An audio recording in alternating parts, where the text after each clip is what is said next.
16 বছর পর আজ আমি একটা বাড়ির সামনে দাঁড়িয়ে আছি। হ্যাঁ, বাড়িটা আমার নিজের বাবার বাড়ি। আপনারা ভাবছেন তো নিজের বাবার বাড়িতে কেউ 16 বছর বাদে বাড়ির সামনে দাঁড়িয়ে আছে, কিন্তু কেন? তাহলে আসেন ঘটনাটা একটু বলি, পুরোটা গল্পের মাঝে জেনে নিতে পারবেন। আমি আদিব আল ইহসান, আমরা দুই ভাই ও এক বোন। আমি মেজো, ভাইয়া বড় আর ছোট বোন আরিশফা। বাবা এই শহরের নামকরা বিজনেসম্যান আফজাল আল ইমরান। মা একটা সরকারি কলেজের প্রিন্সিপাল। মায়ের পেশাটা শখের বশে পালন করা। ভাইয়া আশরাফ আল ইহসান আমার 3 বছরের বড় আর বোনটি আমার 4 বছরের ছোট। ভাইয়া ছোট থেকেই আমাকে খুব একটা সহ্য করতে পারে না। যেহেতু বাবা মা দুজনেই ব্যস্ত মানুষ, তাই আমরা তাদের সংস্পর্শ খুব কমই পেতাম। বাসায় সার্ভেন্টরা আমাদের দেখাশোনা করত।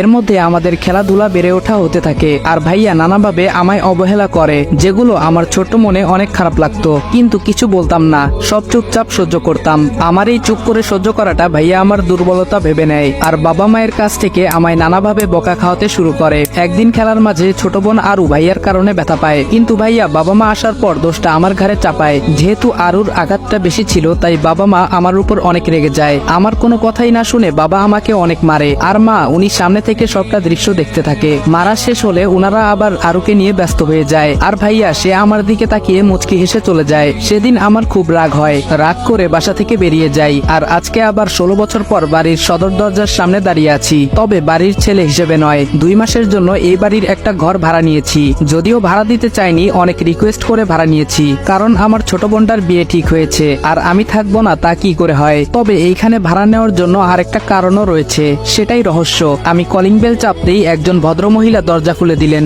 আমার বুঝতে বাকি রইল না ইনি আমার মা। খুব ইচ্ছে করছে মাকে জড়িয়ে ধরি, কিন্তু না, আমার ভিতরে অনেক অভিমান জমে আছে। এত সহজে তা ভুলে যাই কি করে? আমার কাজের জন্য চাইলে অন্য বাড়ি ভাড়া নিতে পারতাম, কিন্তু ছোট বোনটার জন্য বারবার মন বলছে এই বাড়িতেই থাকবো। মা বলল, কে তুমি বাবা, কাকে চাও? আমি বললাম, আমি রাজ। আসলে আন্টি, মিজান সাহেব আমার জন্য এই বাড়িতে 2 মাসের জন্য একটা ঘর চেয়েছেন।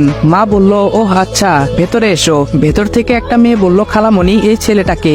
মা বলল, কে এই ছেলেটা? ও আমাদের বাড়িতে 2 মাসের জন্য থাকবে। বুঝতে পারলাম উনি আমার খালাতো বোন, ঈশিতা জামান ঈশি। ভ্রু কুচকে আমার দিকে তাকিয়ে কোথায় যেন চলে গেল। উনার পরিচয়টা একটু দিয়ে নেই, উনি আমার খালামণির মেয়ে ঈশিতা জামান। আমি যখন এই বাড়িতে ছিলাম তখন খালামণিরা আমেরিকায় ছিলেন, কখন দেশে এসেছেন কে জানে। যাই হোক, বাদ দিন, আমরা সামনে এগোই। মা বলল, আরু, এই আরু বলল, বলো আম্মু। আম্মু বলল, এই যে ওর নাম রাজ, 2 মাস আমাদের বাড়িতে থাকবে, ওকে ওর ঘরটা দেখিয়ে দিয়ে আয়। আরুও আমার দিকে ভ্রু কুচকে তাকিয়ে আছে। বুঝলাম না আমি কি এলিয়েন নাকি। আরু বলল, চলুন ভাইয়া, 2 তলার বিশাল রুমে আমার থাকার ব্যবস্থা করা হয়েছে। আরু বলল, এটাই আপনার রুম, থাকুন, আমি গেলাম। আমি বললাম, আচ্ছা। রুমটা ঘুরে দেখতে লাগলাম। রুমটা আমার না। অনেক ইচ্ছা হচ্ছিল নিজের রুমটায় যাওয়ার, কিন্তু সেটা তো সম্ভব না। বসে বসে এসব ভাবছি, তখনই মা আসলেন আমার রুমে। মা বলল, বাবা আসবো? আমি বললাম, আসুন, জিজ্ঞেস করার কি আছে? মা বলল, তুমি তো এখানে একাই থাকবে তাই না? আমি বললাম, জি। মা বলল, ঠিক আছে বাবা, তাহলে তুমি আর ভাড়াটিয়া হয়ে থাকার দরকার নেই, আমাদের সাথে থাকবে, কেমন?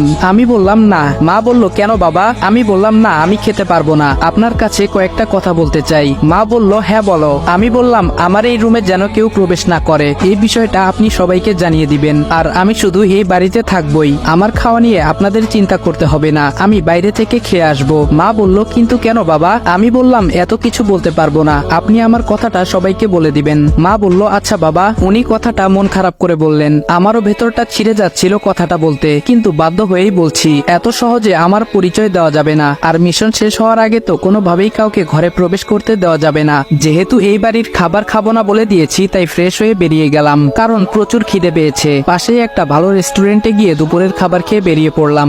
বাইরে এসে দেখি বাইক নেই। আমার বাইক কোথায় গেল? আজব তো। হঠাৎ মেয়েলি কণ্ঠে কেউ বলে উঠলো, বাইক খুঁজতেছেন? তাকিয়ে দেখি এ তো ঈশি। সে এইখানে কি করছে? আর আমি বাইক খুঁজতেছি, সে বা জানলো কিভাবে? মনে হয় অনেকক্ষণ থেকে এখানে দাঁড়িয়েছিল, কিন্তু আমি আসার সময় তো ও ছিল না। আমার ভাবনার মাঝে আবার ধমক দিয়ে বলল, হা করে কি ভাবছেন? আপনার বাইক পুলিশের ভ্যানে করে নিয়ে গেছে। আমি বললাম, কি?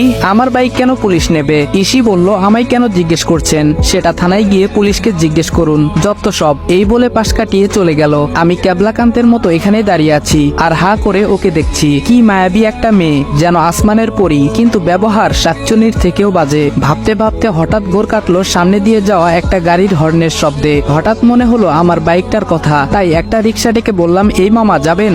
মামা বলল, হ জামু। কই যাইবেন? আমি বললাম, থানায়। মামা বলল, ভাড়া কিন্তু 50 টাকা দিবেন। আমি বললাম, আচ্ছা চলেন।